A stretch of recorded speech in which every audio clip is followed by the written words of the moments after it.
নমস্কার। আজকের এপিসোডে আমি আমাদের জীবনের একটা এমন বিষয় নিয়ে কথা বলছি, যেটা সকলেরই কম বেশি জীবনে প্রয়োজনে পড়বে এবং লাগবে বলেই আমার স্থির বিশ্বাস। আমাদের জীবনে যা কিছু সমস্যা আসুক, সেই সমস্যার সমাধান আমাদের নিজেদেরকেই করতে হবে। কেউ আমাদের সমস্যার সমাধান করে দেবে না। তার প্রথম ও প্রধান কারণ হচ্ছে, আমার যে কি সমস্যা সেটা আমিই জানি। অন্য কেউর পক্ষে সেটা বোঝা সম্ভব না বা সঠিকভাবে সমাধান করে দেওয়াও সম্ভব না। আমাদের জীবনের হতাশা বলুন, দুঃখ বলুন, যন্ত্রণা বলুন বা কোনো বিরুদ্ধ পরিস্থিতিতে যখন আমরা পড়ি, সেই পরিস্থিতিতে পড়ার পর কিভাবে মোকাবেলা করব, সেইটা সম্পূর্ণটাই আমাদের নিজেদের মধ্যে সর্বশক্তি আছে, সর্ববুদ্ধি আছে। আমরা অনেক সময় কি হয়, মাথাটা একটু গড়বড় হয়ে যায়, তখন মনে হয় কি একে জিজ্ঞাসা করি ওর কাছে সমাধান আছে, ওকে জিজ্ঞাসা করি ওর কাছে সমাধান আছে। না, সমাধান কোথাও নেই। সমাধান শুধু আমাদের কাছেই আছে। আমাদের সমাধান আমাদের কাছেই আছে, কোথাও নেই। আমাদের সুখ আমাদের কাছেই আছে, আমাদের শান্তি আমাদের কাছেই আছে। নিজের শান্তি, নিজের সুখ যেমন নিজের আমরা অনুভব করি, তেমন সেই সুখ এবং শান্তির জন্য যা যা করণীয় আমরা সর্বক্ষণ কিন্তু করে যাচ্ছি কম বেশি। এই যে করে যাচ্ছি সর্বক্ষণ কম বেশি, সেরকম আমাদের দুঃখ বা হতাশার পেছনেও কিন্তু আমাদের অবদানই 100%। আমাদের হতাশা আমরাই নিজেরাই ওয়েলকাম করে নিয়ে আসি। আমরা যখন ওয়েলকাম করে নিয়ে আসার পর আমরা সেই হতাশাটাকে আমাদের মধ্যে এমন ঘাড়ে বসে থাকে, বসে কামড়াতে থাকে সেই হতাশা বা লোনলিনেস, সেটা তাড়ানোর দায়িত্ব আমাদের। কেন ওয়েলকাম করে আমরা এনেছিলাম বলে কথায় আছে, খাল কেটে কুমির আনা শক্ত। মানে খাল কেটে কুমির আপনি খুব সহজে নিয়ে আসতে পারবেন, কিন্তু কুমিরের মুখ ঘুরিয়ে কুমিরকে বার করে দেওয়া কঠিন। তাই যখন আমরা হতাশাগ্রস্ত হই বা লোনলিনেসে ফিল করি বা কোনো খুব প্রচণ্ড কোনো সমস্যা বলে মনে করি, সেই প্রত্যেকটা আমরাই আমদানি করেছি। আমরা যখন আমদানি করেছি, রপ্তানি করার দায়িত্ব আমাদের। সেই সমস্যাকে, সেই হতাশাকে, সেই লোনলিনেসকে আমাদের কি করতে হবে? যে কুমিরকে আমরা নিজে ডেকে এনেছি ওয়েলকাম করে, নিজে খাল কেটে কুমির এনেছি। এবার কুমিরের মুখ যত কষ্টই হোক, এনেছিলাম তো খুব সহজ, নিয়ে চলে এলাম, কিন্তু ফেরত পাঠানোর সময় এফোর্ট দিতে হবে প্রচণ্ডভাবে। এবং যেহেতু ওই কুমির আমাকেই খাবে, কেন আমার আনা কুমির প্রথমে আমাকে খাবে, তারপরে কাকে খাবে আমি তো দেখতেই পাবো না, তখন তো আমি থাকবো না। তাই সেই কুমিরকে প্রাণপণে মুখ ঘুরিয়ে তাকে তার পথে চলে দিতে হবে। যেমন আমাদের হতাশা, লোনলিনেস সমস্যাকে আমাদেরকে জীবন থেকে চিরতরে বিদায় করতে হবে, সেই খাল কেটে আনা কুমিরের মতো। এবার আমরা কি হয়, আমরা খুব মাঝে মধ্যে পথভ্রষ্ট হয়ে গিয়ে হ্যাঁ কাউকে হয়তো ফোন করে বলি, এই আমার এত কষ্ট হয়েছে, আমি এরকম আছি, আমার ভালো নেই, আমার জীবনে এই সমস্যা এসছে। আমি বলবো, আমার মনে হয় আপনি দুদণ্ড হয়ে নিজে একটা জায়গায় স্থির হয়ে বসুন, একটা কাগজ নিন, তাতে আপনি লিখুন আপনার জীবনে কি কি সমস্যা, আপনি কিসে কিসে খুব পেন পাচ্ছেন, কোন কোন সিচুয়েশনে আপনার একা লাগছে, কোন কোন সিচুয়েশনে আপনি ভয় পাচ্ছেন, সেগুলো পর পর লিখুন।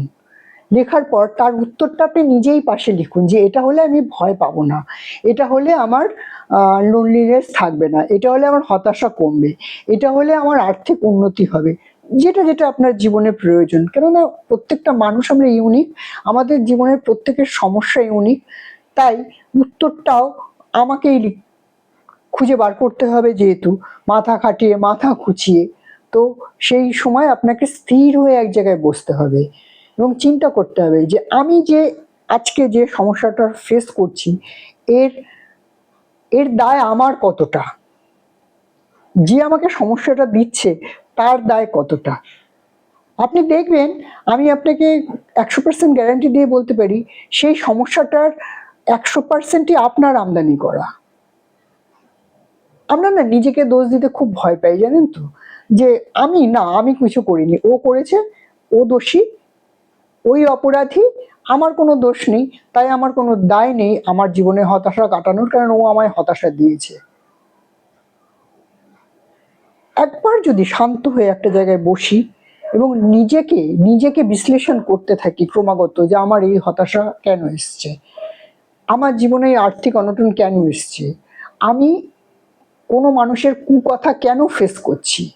শুধু 2 মিনিট বসে যদি এরকম দেখা যায় যে এটার আপনি পাশে উত্তর লিখতে গেলে দেখুন আপনি তো কাউকে দেখাচ্ছেন না, যেহেতু আপনি কাউকে দেখাচ্ছেন না আপনি সত্যি কথাটাই লিখবেন।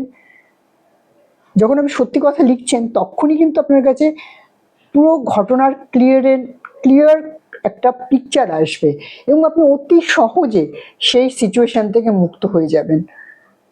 কেননা আমরা না প্রথম যদি নিজেকে বলি যে হ্যাঁ তুমি দোষী, তুমি এটা করেছো, তুমি মানে নিজে, তুমি মানে অন্য আদার পার্সন না, তাতে আপনি আপনার প্রত্যেকটা উত্তর পেয়ে যাবেন।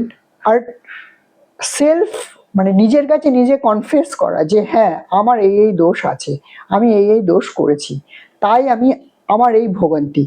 এবার কোনো মানুষ হয়তো ভিডিও দেখার পর বলবেন যে না আমি এগুলো করিনি তাই এই কথাগুলো আমি শুনেছি।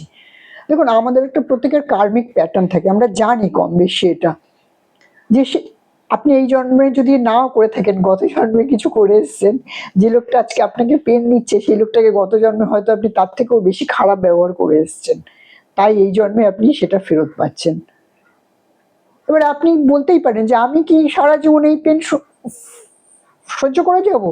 প্রত্যেকটা মানুষের একটা নিজের উইল পাওয়ার আছে, যে তার নিজের ফ্রি উইল আছে যে সে সেই দুঃখটা নেবে কি নেবে না, সেই কষ্টটার মধ্যে সে থাকবে কি থাকবে না, সে অর্থনৈতিক অনটনটা সে ঘুচাবে কি ঘুচাবে না, তার সেই লোনলিনেসটা সে ঘুচাবে না। আপনি সেই যে কর্মের বোঝা নিয়ে এসেছিলেন কাঁধে, সেই কর্মের বোঝা আপনি এখানে এসে মনেই করতে পারেন যে না আমি এই কর্মের বোঝা নিয়ে এসেছিলাম কিন্তু তখন আমি কন্ট্রাক্ট করেছিলাম, কিন্তু এখন আমি পারবো না, আমি এইসব শোধবোধের মধ্যে নেই, আমি আমার এই জীবনটা সুখী ভাবে কাটাবো, এইসব গন্ডগোলের মধ্যে আমি থাকবো না। সেই ফ্রি উইলটা আপনার এখনো আছে, সেই ফ্রি উইলটার আপনি নিজের উপরে প্রয়োগ করে যে আমি এই কন্ডিশনগুলো যখন আমার সাথে হয় আমি ভীষণ দুঃখ পাই, আমি ওই কন্ডিশনে যাব না, বা আমি এই কারণে অর্থনৈতিক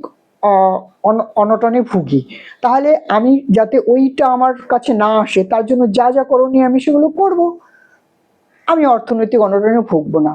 মানসিকভাবে আপনি প্রস্তুত হবেন যে আমার জীবনে অ্যাবান্ডেন্স, আমি প্রচুর ধনী, হ্যাঁ আমি ওইসব কষ্ট দুঃখের মধ্যে থাকবো না, বা আমি আমার হ্যাপিনেস চুজ করব, হ্যাঁ যে আমায় দুঃখ দিচ্ছে কষ্ট দিচ্ছে আমি তার সাথে চলবো না, যে আমাকে খারাপ কথা বলছে সে খারাপ কথা বলছে তার মুখ দিয়ে বলছে, আমার কিছু যায় আসে না, আপনার হ্যাপিনেস আপনার কাছে। তো আমরা এটা প্রত্যেকেই, যে কুমির আমরা খাল কেটে নিয়ে এসেছিলাম নিজেরা, দুঃখ কষ্ট হতাশা অর্থনৈতিক অনটন, লোকের অবিচার, লোকের কুকথা, হ্যাঁ আপনাকে টর্চার করা, সেগুলো আপনি কুমিরের মুখকে আপনার কিন্তু আনা প্রত্যেকটা, এটা কিন্তু আগে আপনাকে স্বীকার করতে হবে, কারোর কাছে না, নিজের কাছে, কোনো লোক ডেকে বসিয়ে তার কাছে না, নিজের কাছে। আর কোনো লোকের কাছে সে তার সমাধানও নেই, আপনার কাছেই সমাধান আছে, সেই চাবিকাঠি আপনার কাছেই আছে। শুধু চাবিটা আপনি বালিশের তলায় রেখেছেন না কোমরে গুঁজে রেখেছেন নাকি কোনো কুলুঙ্গিতে তুলে রেখেছেন, সেই চাবিটা আপনাকে খুঁজে বার করতে হবে, এবং চাবিটা দিয়ে সুখের ঘরের চাবিকাঠি আপনার হারিয়ে ফেলেছেন, আপনাকে খুঁজে বার করতে হবে সুখের ঘরের চাবিকাঠি, আর আপনার নিজের সুখ আপনাকে ওই চাবিকাঠি দিয়ে আপনাকে খুলতে হবে। ভালো থাকবেন, আবার একটা ভিডিওতে আবার আসবো, আজকের মতো এখানেই শেষ করছি। রিতার সাথে যে সময়টা আপনারা কাটালেন, আমার কমেন্ট বক্সে আপনাদের মূল্যবান মতামত অবশ্যই লিখে দেবেন। ভালো থাকবেন, আর আমি বলবো প্রত্যেকে পরিবারের সাথে সুখ শান্তিতে থাকুন এবং পরম পিতার কৃপায় প্রত্যেকে সুস্থ থাকুন, মানসিকভাবে শারীরিকভাবে অর্থনৈতিকভাবে প্রত্যেকের ঘর সুখে শান্তিতে ভরে উঠুক। আবার আসবো।